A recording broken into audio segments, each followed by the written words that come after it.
두르고 바란다 거이도건 떠라루야 топсарыгар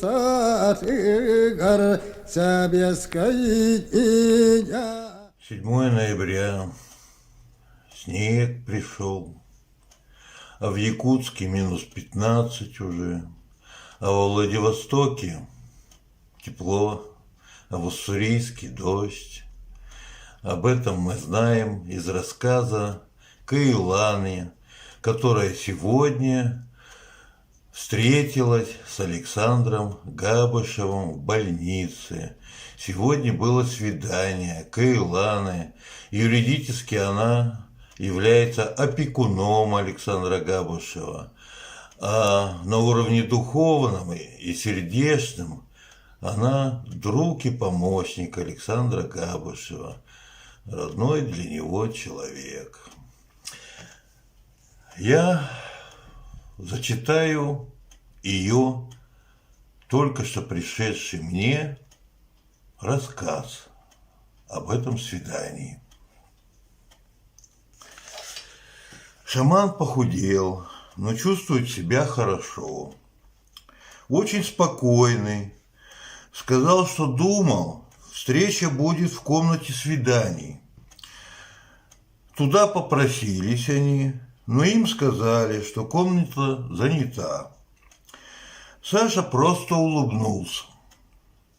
Мы оба поняли, что там не занято. Ну ничего.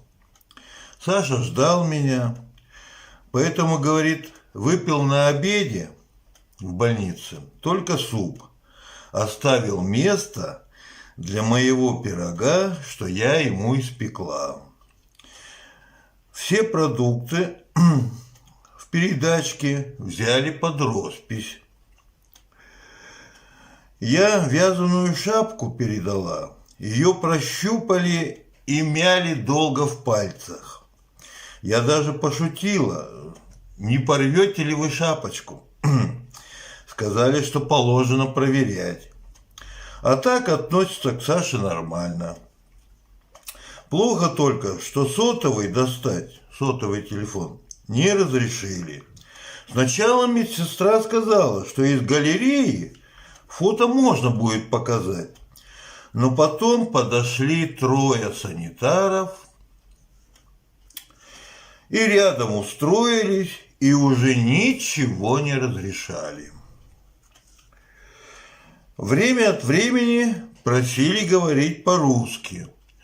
Каилана и Саша разговаривают в основном на языке саха, потому что Саше очень приятно слышать родной язык. Не разрешали. Свидание состоялось на коридоре. В коридоре, попросту говоря. Кушал Саша на маленьком столе медсестры. Чай я принесла в термосе. Чай тоже проверили. Термос одолжила Наталья Стальная, очень приятная девушка. Она мне очень помогла. И таксистка попалась, приятная девушка.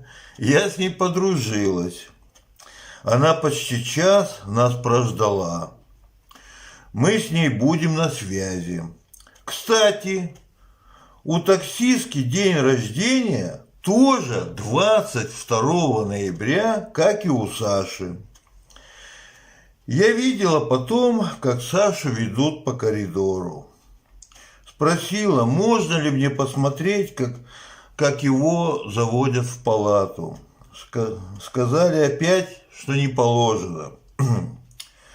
Санитар сказал, что за ними тоже следят, за санитарами. Обниматься вначале не разрешили, но в конце убедились, что я безопасная, и разрешили обняться. Шаман был в нашей футболке, но это футболка символикой отряда, в нашей футболке, точно в такой же, в какой и я была.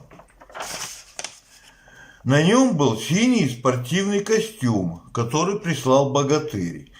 Я ему рассказала, что этот костюм от богатыря. Он его лично поблагодарил. Он никого не забыл, обо всех расспрашивал. Жаль, что не разрешили показать ему видео «Привет» от Валентина. Саша пожелал ему здоровья. Сейчас идет дождь, едем во Владивосток. Большое спасибо всем, кто поддерживает Сашу.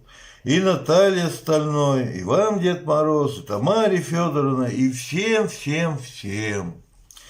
И еще таксистке по имени Юля, ее Юля зовут.